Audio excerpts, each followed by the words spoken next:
Hello everyone, this is Dr. Abdal. Welcome back to my YouTube channel Learn with Dr. Abdal. एक छोटी सी problem देखते हैं, उसके बाद हम आज का टॉपिक स्टार्ट करेंगे। ये प्रॉब्लम उसी पे बेस्ड है, ये मोटिवेशन है कि हमें आज का टॉपिक क्यों करना चाहिए। ठीक है, तो यहाँ पे स्टेटमेंट है x इज पॉजिटिव। ठीक है, एक स्टेटमेंट यहाँ पे ये प्रोपोजिशन मान लो x is even and less than 5। तो यहाँ पे हमारे पास तीन प्रोपोजिशन है p q r। तो इसको मैं कैसे लिख सकता हूँ, p क्या है, x इज ग्रेटर देन 0, फिर आ जाता है और को कैसे लिखते हैं हम, डिसजंक्शन। x इज इवन मतलब q एंड मतलब कंजंक्शन लेस देन 5 तो r। तो ये आपके पास तीन प्रोपोजिशन को क्लब करके एक नई प्रोपोजिशन बनाई गई है, which is a compound proposition. अब यहाँ पे देखते हैं हम क्या क्या वैल्यू बन के निकल सकती है यहाँ से। अगर हमारे पास दो स्टूडेंट हैं, वो इनको अलग अलग इवेल्युएट करते हैं, मीन्स पहले वाला स्टूडेंट इन दोनों को साथ में इवेल्युएट करता है और दूसरा वाला स्टूडेंट इन दोनों को साथ में इवेल्युएट करता है। तो देखते हैं कि आंसर क्या आएगा। तो x हमारे पास अननोन है, तो लेट x की वैल्यू ले लेते हैं। Let x is equal to 8। ठीक है, x की वैल्यू हमने 8 ले ली। तो p स्टेटमेंट पे क्या असर पड़ेगा, p स्टेटमेंट क्या हो जाएगा, x ग्रेटर देन 8 है, मतलब x ग्रेटर देन 0 है, तो 8 है तो ये ट्रू हो गया। q क्या होगा, इवन है, तो यस ये भी ट्रू हो गया। 8 क्या लेस देन 5 है, r की वैल्यू क्या है, x लेस देन 5, मतलब r जो आपकी प्रोपोजिशन है, तो ये फॉल्स हो गया। तो इनकी वैल्यू यहाँ पे पुट कर देते हैं हम, जो हमने यहाँ पे ये दो चीज़ें बनाई हैं कि अलग अलग स्टूडेंट कैसे सॉल्व कर रहे हैं। तो p की वैल्यू t आ रही है, देन और q की वैल्यू t, r की वैल्यू f। तो t और t देन f, तो ये फाइनल आंसर आ जाएगा f। अब इसको हम इसी तरह से दूसरे वाली से करते हैं जो दूसरा स्टूडेंट सॉल्व कर रहा है। तो p की वैल्यू आपकी t आ गई, q की वैल्यू t एंड r की वैल्यू f। तो t और अब t एंड f की वैल्यू क्या होती है, वो f ही होगी, और t और f की वैल्यू क्या हो जाएगी, t। तो यहाँ पे आंसर आ रहा है ट्रू, मतलब ये सही होगा, और इस तरह से f आ रहा है। तो इसका मतलब कि कोई रूल होना चाहिए। अगर कोई स्टूडेंट ऐसे सॉल्व कर रहा है तो अलग आंसर आ रहा है, कोई स्टूडेंट ऐसे सॉल्व कर रहा है तो अलग आंसर आ रहा है। इसका मतलब कोई रूल होना चाहिए। जैसा आपको पता होगा बोर्ड मास, हमें पता होता है कि अगर मल्टीप्लिकेशन और प्लस किसी इक्वेशन में है तो हमें पहले क्या करना है, हमें पहले मल्टीप्लिकेशन करना है फिर ऐड करना है। हमें ये रूल पता है, बोर्ड मास का रूल, जो कि हम बचपन से करते आ रहे हैं। सिमिलरली इसमें भी, लॉजिक्स में भी, जब कनेक्टिव्स आ जाते हैं, कनेक्टिव्स मतलब कि निगेशन, एंड जो आपने पढ़े इम्प्लीकेशन, बाई कंडीशनल, कंडीशनल, तो इनमें भी हमारे पास रूल्स होते हैं कि कौन सा पहले अप्लाई होगा और कौन सा बाद में। तो यही आज का हमारा टॉपिक है, प्रेसिडेंस ऑफ लॉजिकल ऑपरेटर्स। हमारे पास नेक्स्ट स्लाइड है, प्रेसिडेंस ऑफ लॉजिकल ऑपरेटर, मतलब कि जो लॉजिकल ऑपरेटर है उनमें कौन सा सबसे पहले अप्लाई होगा फिर कौन सा बाद में अप्लाई होगा। This refers to the order in which logical connectives are evaluated in a compound proposition when parenthesis are not present. मतलब अगर आपकी पैरेंथेसिस लिखी होगी ना, तो फिर आपको तो पता है आप कौन सा पहले इवेल्युएट करोगे या कौन सा बाद में करोगे। अगर पैरेंथेसिस यहाँ पहले लगा दी तो आप पहले यही इवेल्युएट करोगे। ये बोर्ड मास में भी होता था, जो आप normal multiplication, addition and division करते हो। It works just like arithmetic operation. In arithmetic multiplication is done before addition, जैसा कि मैंने आपको बताया। In logic some connectives are evaluated before the others. ठीक है ना, तो उसका रूल क्या है, तो ये आपका स्टैंडर्ड ऑर्डर है, प्रेसिडेंस हाईएस्ट टू लोएस्ट, मतलब कि सबसे पहले आप जो इंपॉर्टेंस दोगे वो निगेशन को दोगे, उसके बाद एंड मतलब कंजंक्शन, देन और, देन एक्सक्लूसिव और, उसके बाद कंडीशनल मतलब इम्प्लाई जो आपका ये वाला सिंबल होता है इफ देन। ठीक है, और उसके बाद बाई कंडीशनल को दोगे। ठीक है, ये आपका स्टैंडर्ड ऑर्डर ऑफ प्रेसिडेंस रहेगा जब भी आप कोई बड़ी कंपाउंड प्रोपोजिशन को इवेल्युएट कर रहे होगे और उसमें ब्रैकेट्स नहीं लिखे हैं, ब्रैकेट्स नहीं बने हैं, तो फिर आपको ये रूल अप्लाई करना है। तो अब इसमें हम कुछ क्वेश्चंस करेंगे तो आपको क्लियर हो जाएगा कि कैसे अप्लाई होता है। क्वेश्चन देख लेते हैं। हम क्या करेंगे, जितने भी क्वेश्चन है ना उसमें एक बार ब्रैकेट के साथ सॉल्व करके देखेंगे, एक बार बिना ब्रैकेट के, और देखेंगे कि आंसर क्या आ रहा है। तो आपके पास हम यहाँ पे पी क्यू और आर की वैल्यू दे रखी है, और आपको इवेल्युएट कैसे करना है, पी और क्यू, उसके बाद निगेशन लिखा और क्यू इम्प्लाइज आर। तो इसमें आपने क्या करना है, पी की वैल्यू डाल देनी है टी, और क्यू की वैल्यू है एफ। ये वैल्यू हमें यहाँ दे रखी है। ठीक है, यहीं से मैं उठा रहा हूँ वैल्यू, कभी आपको लगेगी मैं इसको टी और एफ क्यों डाल रहा हूँ। देन क्यू की वैल्यू है एफ, इम्प्लाई मतलब कि कंडीशनल आर की वैल्यू है एफ। अब पैरेंथेसिस है तो आपको पहले पैरेंथेसिस से सॉल्व करनी है, मतलब कि ब्रैकेट, राउंड ब्रैकेट जिसको बोलते हैं। तो टी और एफ का मतलब है और आ गया तो ये टी आ जाएगा। Then and F implies F, तो एफ इम्प्लाइज एफ हमेशा ट्रू होता है। ये मेरी आप कनेक्टिव्स की वीडियो जाके देखना, आपको पता लग जाएगा ये कौन सा कनेक्टिव में किस तरह से ट्रू फॉल्स आता है। अब हम क्या करेंगे, यहाँ पे इसके निगेशन अप्लाई कर देंगे और निगेशन अप्लाई हो तो ये क्या वैल्यू देगा टी, मतलब टी की निगेशन करेंगे तो एफ एंड टी, तो फाइनल आंसर आ जाएगा आपका एंड करा तो एफ आ गया। ठीक है, तो हमारा फाइनल आंसर जब ब्रैकेट के साथ हम सॉल्व करें तो हमारा फाइनल आंसर आ रहा है एफ। अब हम बिना ब्रैकेट के करते हैं, मतलब ब्रैकेट को हटा देते हैं, तो निगेशन लगा रहेगा, ब्रैकेट हट गए एंड क्यू इम्प्लाई आर। अब यहाँ पे फिर से आप वैल्यूज डाल दो, पी की वैल्यू क्या है टी है, क्यू की वैल्यू एफ, क्यू की फिर से एफ और आर की वैल्यू एफ। अब सबसे पहले जो रूल कहता था वो सबसे पहले बोलता कि निगेशन अप्लाई होगा, तो निगेशन का मतलब ये वाला दोनों पार्ट अप्लाई होगा। ठीक है, तो ये हो जाएगा एफ, फिर जो जैसे है उसको वैसे लिख देते हैं। उसके बाद अप्लाई होगा कंजंक्शन, मतलब कि एंड, तो एंड कहाँ दिख रहा है आपको, इन दोनों में एंड दिख रहा है, तो मैंने पहले इन दोनों को करना है तो वो एफ ही आएगा। उसके बाद क्या अप्लाई होगा, और मतलब कि डिसजंक्शन, तो एफ और एफ तो एफ ही रहेगा। फिर उसके बाद कंडीशनल एफ इम्प्लाइज एफ, तो ये आ जाएगा ट्रू, क्योंकि एफ इम्प्लाइज एफ कंडीशनल में क्या होता है वो ट्रू होता है। सो यहाँ हमने इवेलुएट करके देख लिया विदाउट ब्रैकेट और ब्रैकेट, तो हमारा दोनों में आंसर डिफर कर रहा है, तो इसका मतलब कि ऑर्डर ऑफ प्रेसिडेंस मैटर बहुत ज़्यादा करता है। अगर आपके पास पैरेंथेसिस नहीं लगी हुई है तो आपको फिर order of precedence he follow करना है, तो कौन सा लॉजिकल ऑपरेटर पहले अप्लाई होगा वो आपको देख के चलना है अच्छे से। एक क्वेश्चन और देखते हैं, सो इसको भी हम विद और विदाउट ब्रैकेट करेंगे। सबसे पहले हम जो ब्रैकेट लगे हुए हैं उसी के अकॉर्डिंग सॉल्व कर लेते हैं। पी और क्यू इम्प्लाई लिखा है निगेशन आर एंड पी, अब इनकी वैल्यू डाल देते हैं। पी की वैल्यू एफ है, क्यू की वैल्यू टी है, इम्प्लाई निगेशन आर, आर है आपका टी एंड पी, पी की वैल्यू है एफ।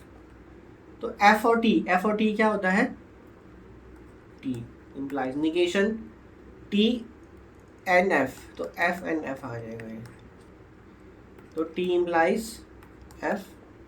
तो अगर ये ट्रू है और ये इम्प्लाई कर रहा है एफ को तो ये फॉल्स होता है। ये कंडीशनल स्टेटमेंट में अगर इधर टी आ जाता है और इधर एफ आ जाता है तो ये हमेशा फॉल्स होता है, तो आपका यहाँ आंसर आ रहा है फॉल्स।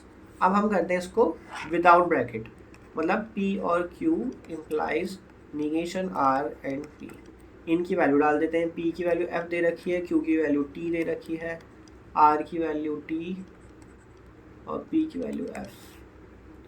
तो सबसे पहले क्या अप्लाई होता है, अगर हम ऑर्डर ऑफ प्रेसिडेंस अप्लाई करें, मतलब कि कौन सा पहले कनेक्टिव अप्लाई, तो निगेशन, तो निगेशन टी को करेंगे तो एफ हो जाएगा। उसके बाद अप्लाई होता है एंड, तो जहाँ एंड दे रखा है मतलब एफ एंड एफ, तो एफ एंड एफ तो एफ ही रहेगा। उसके बाद और मतलब ये अप्लाई होगा, तो एफ और टी, तो टी इम्प्लाइज एफ, तो ये फॉल्स आ गया। तो इस केस में हो सकता है ये फॉल्स दोनों सेम आ जाए, लेकिन ज़रूरी नहीं होता कि हमेशा ही सेम आएगा, जो कि पिछले क्वेश्चन में मैंने देख लिया था कि कभी कभी आपको ऐसा लगेगा कि यार हाँ तो सेम आ रहा है, तो हम बिना ब्रैकेट और ब्रैकेट के कर सकते हैं, कोई दिक्कत नहीं है, हमें कोई रूल लगाने की ज़रूरत नहीं है। ऐसा मल्टीप्लिकेशन प्लस एडिशन सब्ट्रैक्शन में भी होता है कि कभी कभी बिना ब्रैकेट के या बिना रूल फॉलो करे भी आंसर सबका सेम आ जाता है, लेकिन ऐसा हमेशा नहीं है, तो आपको रूल फॉलो करना ही है।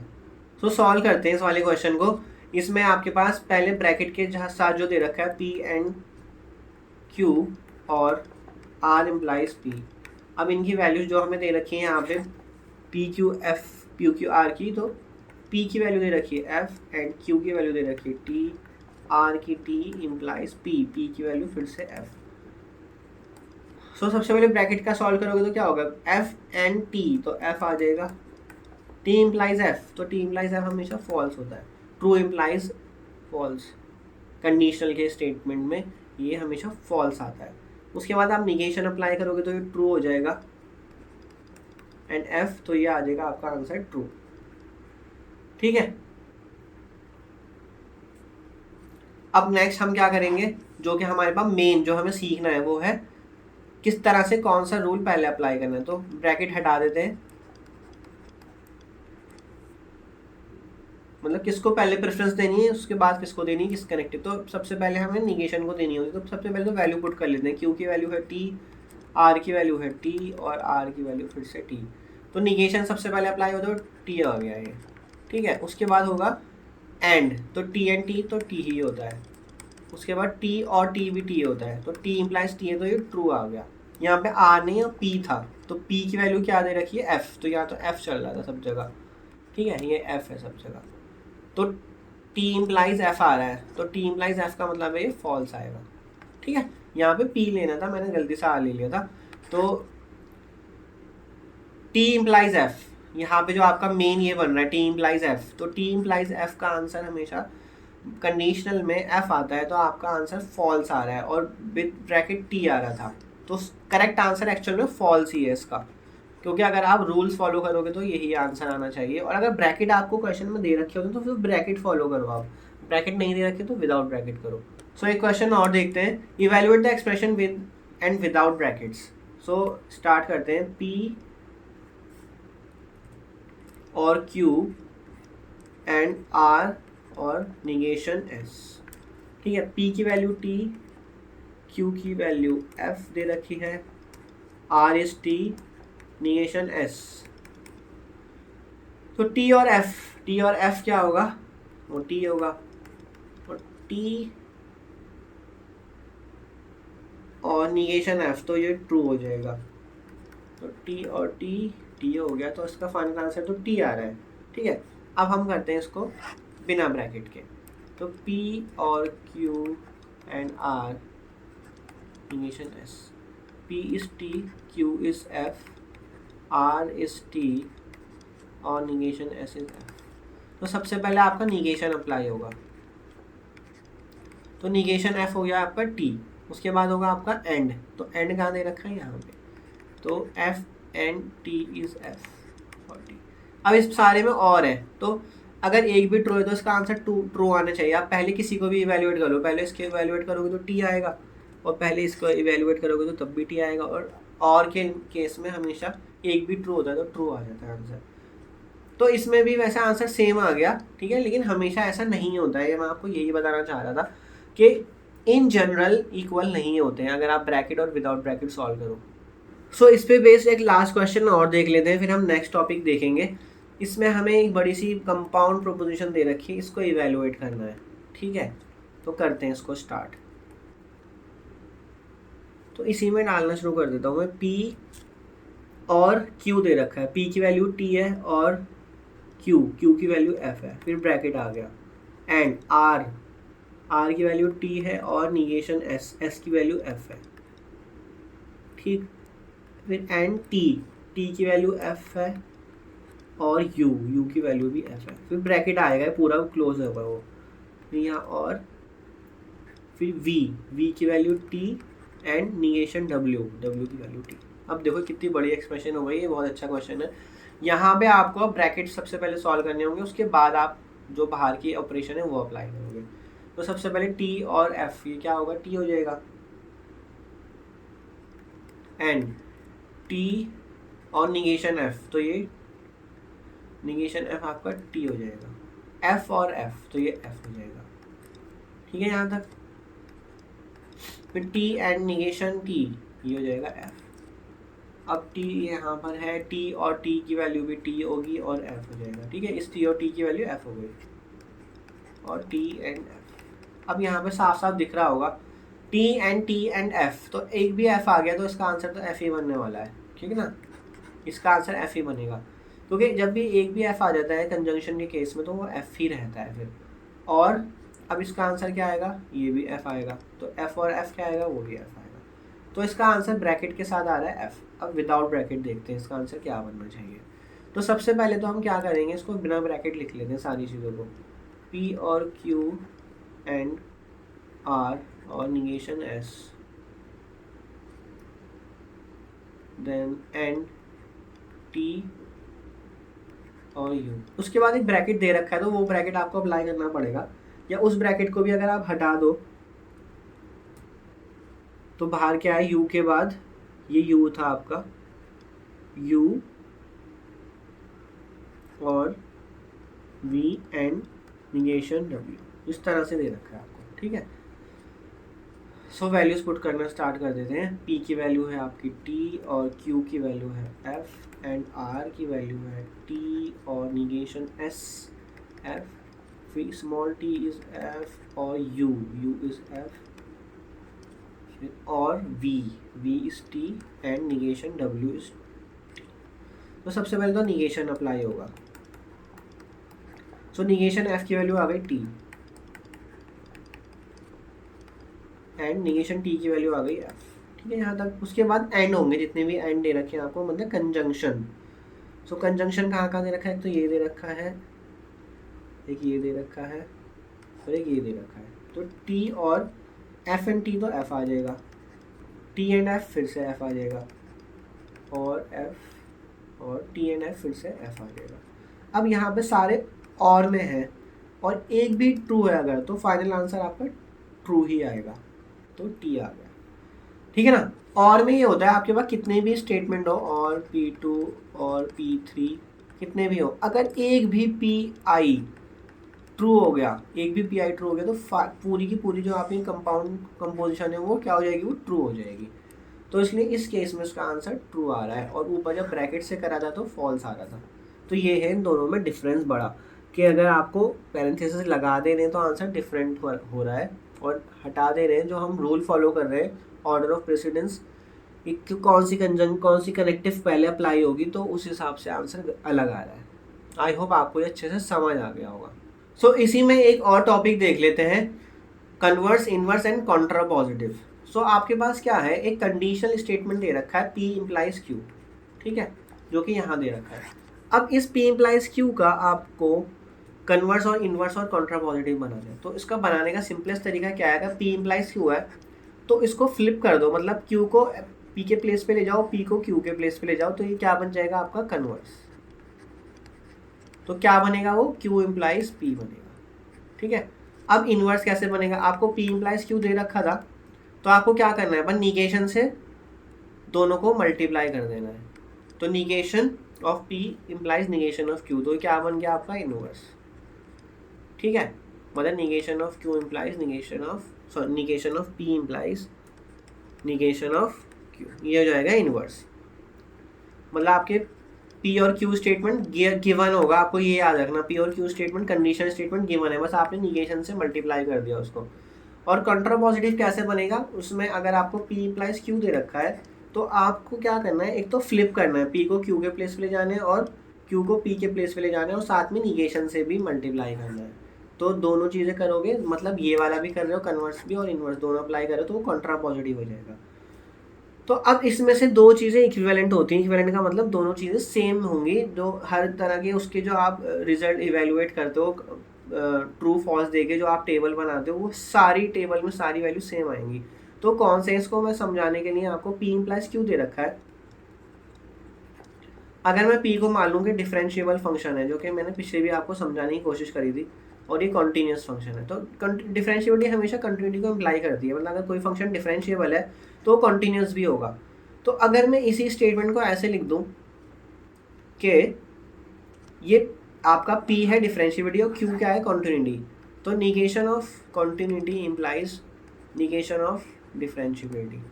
मतलब कि अगर फंक्शन कॉन्टीन्यूस नहीं है तो इम्प्लाई कर रहा है कि फंक्शन डिफरेंशिएबल भी नहीं है। तो ये क्या हो सकता है, ऐसा ऑब्वियसली होगा, क्योंकि हर एक डिफरेंशिएबल फंक्शन जो है ना, वो अपने आप में कंटिन्यूस तो होता ही है, हमेशा कंटिन्यू को इम्प्लाई करता ही करता है। तो अगर वो कंटिन्यूस ही नहीं रहेगा तो वो डिफरेंशिएबल कैसे हो सकता है, सोचो इस बात को, है ना, क्योंकि हर एक डिफरेंशिएबल फंक्शन कंटिन्यूस है। अब वो कंटिन्यूस ही नहीं रहा तो वो डिफरेंशिएबिलिटी की आप बात ही नहीं कर सकते, वो डिफरेंशिएबल होगा ही नहीं। तो उसको, इसका मतलब ये स्टेटमेंट भी सही है। मतलब अगर आपने स्टार्ट यहाँ से करा, डिफरेंशिएबिलिटी इम्प्लाइज कंटिन्यूटी, यहाँ से स्टार्ट करा, तो ये और ये इक्विवेलेंट हो गए, ये और ये दोनों इक्विवेलेंट हो गए। डिफरेंशिएबिलिटी इम्प्लाइज कंटिन्यूटी बोल दो, या no continuity implies no differentiability, तो दोनों इक्विवेलेंट हो जाएंगे। ठीक है। तो मैंने क्या प्रूफ कर दिया यहाँ पे आपको, कि जो अगर P इम्प्लाइज Q लिखा है तो उसको आप ऐसे भी बोल सकते हो, negation of Q implies negation of P, ये दोनों इक्विवेलेंट है। ठीक। अगर मैं P और Q का रोल चेंज कर दूं, मतलब अगर Q इम्प्लाइज P दे रखा है, मैं यहीं से सिखाने की कोशिश कर रहा हूँ आपको। अगर आपको Q इम्प्लाइज P दे रखा है, यहाँ पे P इम्प्लाइज Q दे रखा था, सिर्फ मैंने उनकी वेरिएबल चेंज कर दिया, Q इम्प्लाइज P, तो मैं P इम्प्लाइज Q से इस पे आप आ रहा था, negation of Q implies negation of P पे आप आ रहा था ना मैं। अब मैं यहाँ पे negation of P implies negation of Q भी तो लिख सकता हूँ। जैसे मैं यहाँ से यहाँ गया वैसे मैं यहाँ से यहाँ जा रहा हूँ। Are you getting? मतलब कि मेरे पास ये गिवन था तो मैं इससे यहाँ आ गया, ठीक है इतना। अब मेरे पास ये गिवन है तो मैं इससे यहाँ आ गया, सेम रूल अप्लाई करके, जो मैंने यहाँ रूल अप्लाई करा वही मैंने रूल अप्लाई यहाँ कर दिया। अब आप इसको इन दोनों को देखो, ये क्या है, Q इम्प्लाइज P क्या है, Q इम्प्लाइज P है कन्वर्स, और negation of P implies negation of Q क्या है, negation of P implies negation of Q क्या है, वो इनवर्स। इसका मतलब कन्वर्स और इनवर्स भी आपस में क्या होते हैं, वो इक्विवेलेंट होते हैं। मतलब आप दोनों में से कोई सा भी स्टडी कर लो, दोनों सेम ही बात है। तो हमारे पास यहाँ पे दो केसेस बन के आ गए। एक जो आपका कंडीशनल स्टेटमेंट दे रखा है P इम्प्लाइज Q, उसका इक्विवेलेंट क्या होगा, उसका कॉन्ट्रा पॉजिटिव, कॉन्ट्रा पॉजिटिव मतलब कि फ्लिप करो और निगेट कर दो, मतलब कि फ्लिप करा और निगेट कर दिया, ये दोनों इक्विवेलेंट है। और अगर कोई आपको स्टेटमेंट P इम्प्लाइज Q दे रखा है तो उसका कन्वर्स क्या होता है, Q इम्प्लाइज P, और उसका इनवर्स क्या होता है, negation of P implies negation of Q। तो ये दोनों भी आपस में क्या है, इक्विवेलेंट है। यही है मैं आपको समझाने की कोशिश कर रहा हूँ। अब हम कुछ कंट्रा पॉजिटिव कन्वर्स इनवर्स बनाना सीख लेते हैं तो आपको ये टॉपिक भी क्लियर हो जाएगा। सो आपके पास स्टेटमेंट है, if a number is a multiple of 6, if a number is a multiple of 6 then it is divisible by 3। तो इसका आपको converse inverse and contrapositive बनाना है। तो कन्वर्स इनवर्स कंट्रा पॉजिटिव बनाने के लिए आपके पास सबसे पहले कंडीशनल स्टेटमेंट होना चाहिए। तो कंडीशनल स्टेटमेंट इस केस में क्या है आपके पास, अगर मैं इसको P मान लूँ और इसको Q मान लूँ, P क्या है, if a number is divisible bye 6, if a number is divisible by 6 then it is divisible by 3। तो हमारे पास कंडीशनल स्टेटमेंट ही दे रखा है। आप कन्वर्स इनवर्स और काउंटर पॉजिटिव तभी तो बना सकते हो जब आपके पास कंडीशनल स्टेटमेंट हो। मतलब आपके पास ये स्टेटमेंट है, इफ P देन Q, ये आपके पास स्टेटमेंट है ऑलरेडी, ठीक है। अब इसका हम बनाएंगे सबसे पहले कन्वर्स। तो कन्वर्स क्या होता है, फ्लिप हो जाता है, जो चीज़ यहाँ दे रखी है वो इधर आ जाएगी, ये होता है। तो क्या होगा, if a number is divisible by 3 then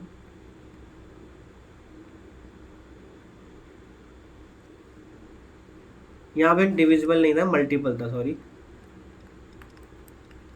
so if a number is divisible by 3 then it is a multiple of 6। तो ये इसका क्या बन गया, कन्वर्स। उसके बाद हमें बनाना है इनवर्स। तो इनवर्स कैसे बनता था, निगेट करके, मतलब जो कंडीशनल स्टेटमेंट दे रखा है उसका सिर्फ निगेशन करना है आपने।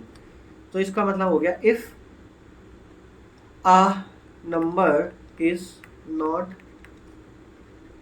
Multiple of 6 then it is not divisible by. उसके बाद last contrapositive. So contrapositive में क्या होता था, फ्लिप भी करोगे और उसका निगेशन भी करोगे। तो कैसे होगा वो, मतलब कि ये वाली चीज़ आप फ्लिप करके पहले ले जाओगे और इसका निगेशन भी करोगे। इसका मतलब इफ अ नंबर इज, अब निगेट कर दिया, नॉट डिविजिबल बाय 3 देन, अब ये वाला पार्ट आप दूसरी साइड ले जाओगे और उसका निगेशन भी कर दोगे, then it is not a multiple of 6। तो इस तरह से आपको बनाने हैं converse inverse and contrapositive. तो और देख लेते हैं, आपको आसानी हो जाएगी। तो आसानी के लिए हम P और Q में रख के चलेंगे अब चीज़ों को। तो आपको दे रखा है, if a student scores more than 90 marks, ठीक है, एक ये स्टेटमेंट दे रखा है, then the student gets distinction, ठीक है। तो मैंने क्या करा, ये A मान लिया, ये B मान लिया। तो आपको किस फॉर्म में दे रखा है, आपको जो कंडीशनल स्टेटमेंट आपको गिवन होता है वो दे रखा है इफ ए देन बी। ए क्या है यहाँ पे, ए का मतलब है स्टूडेंट स्कोर्स, वो आपको दिख ही रहा है, student scores more than 90 marks. तो आप चाहो तो इंग्लिश में बना लो या फिर सिंबल्स यूज करके भी बना सकते हो। Student gets distinction.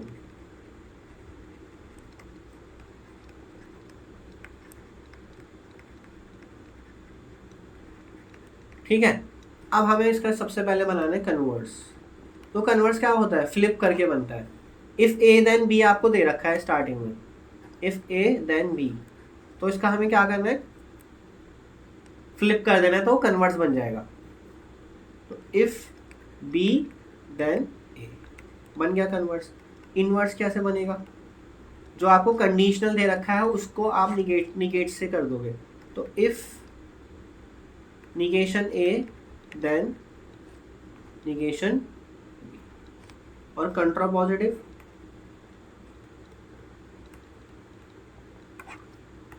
फ्लिप भी करोगे और निगेट भी करोगे। तो if negation b then negation a. ठीक है, मतलब मैं बी को इधर ले गया और ए को इधर ले गया और दोनों को निगेट भी कर दिया। ठीक है, अब आप उसको लैंग्वेज में कन्वर्ट करोगे तो क्या बनेगा, निगेट बी करो, if student do not get distinction then student do not score more than 90 marks. ठीक है, इसका ये हो गया कंट्रा पॉजिटिव। आई होप आपको समझ आ गया होगा। तो कन्वर्स, इनवर्स और कंट्रा पॉजिटिव बनाने के लिए आपके पास कंडीशनल स्टेटमेंट होना चाहिए। सबसे पहले आप कंडीशनल स्टेटमेंट को बनाओगे, ए बी डिफाइन करोगे, उसके बाद ही आप आगे बढ़ सकते हो। तो लास्ट देख लेते हैं। So what are the converse, inverse and contrapositive. The home team wins whenever it is raining. तो सबसे पहले तो आपको क्या बनाना है, कंडीशनल। आपके पास जब तक हाथ में कंडीशनल स्टेटमेंट नहीं होगा आप कन्वर्स, इनवर्स और कंट्रा पॉजिटिव बना नहीं सकते। तो अगर मैं इसको पी दे दूँ, पी के अलावा मैं कुछ और यूज़ कर लेता हूँ, उसको मैं आर नाम दे दूँ, उसको एस नाम दे दूँ, मतलब home team wins whenever it is raining. तो इसका कंडीशनल स्टेटमेंट क्या बनेगा, अब देखो व्हेनेवर इट इज़ रेनिंग ये चीज़ पहले आनी चाहिए। व्हेनेवर आ गए यहाँ पे इफ़ देन यूज़ नहीं कर रहा है, यहाँ व्हेनेवर यूज़ कर रहा है। तो मतलब इफ़ एस देन आर ये बनेगा कंडीशनल। मतलब मैंने इस स्टेटमेंट से पहले कंडीशनल बना लिया। कंडीशनल जब तक आपके पास नहीं आएगा उसके बाद तब तक आप कन्वर्स, इनवर्स, कंट्रा पॉजिटिव नहीं बना सकते हो। तो मतलब इफ एस देन आर का मतलब है, एस का मतलब क्या है यहाँ पे, इट इज रेनिंग, और आर का क्या मतलब है,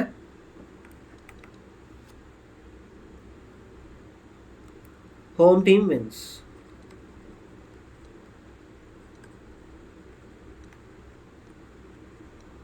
ठीक है यहां तक। अब आपको यहां से बनाना शुरू करना है कन्वर्स। तो कन्वर्स तो फ्लिप हो जाएगा, तो इफ आर देन एस। ठीक है, अब आपको इस स्टेटमेंट को देखने की जरूरत नहीं है ऊपर वाले को। आपने अपना जो कंडीशनल स्टेटमेंट बनाया ना, ये वाला कंडीशनल स्टेटमेंट, यहीं से चीज़ें बन जाएंगी सारी अब। ठीक है, क्योंकि कंडीशनल आपने सही बना लिया है। अब नेक्स्ट कन्वर्स के बाद आएगा आपका इनवर्स। तो इनवर्स क्या होता है, सिर्फ निगेट करना है जो आपका कंडीशनल है। तो if negation S then negation R, and contrapositive क्या बनेगा, फ्लिप भी करना है और निगेट भी करना है। किसको, कंडीशनल को। कंडीशन आपको यहाँ दे रखा है, तो फ्लिप करो और निगेट करो। If negation R then negation S. और पढ़ोगे कैसे, if negation R, if home team does not win then it is not raining. अगर आपको इंग्लिश में लिखना है तो आप ऐसे लिखोगे। इफ, इसको कैसे लिखोगे, if negation S then negation R, तो इसका मतलब है if it is not raining then home team does not win. इस तरह से बनेगा। सो आई होप आपको आज की वीडियो समझ आई हो। अगर आपको मेरा कंटेंट वीडियो अच्छी लगती है तो प्लीज़ मेरे चैनल को ज़रूर सब्सक्राइब करो, लाइक करो, शेयर करो अपने फ्रेंड के साथ, और प्रैक्टिस अच्छे से करते रहो। फिर मिलेंगे नेक्स्ट वीडियो में। Thank you so much.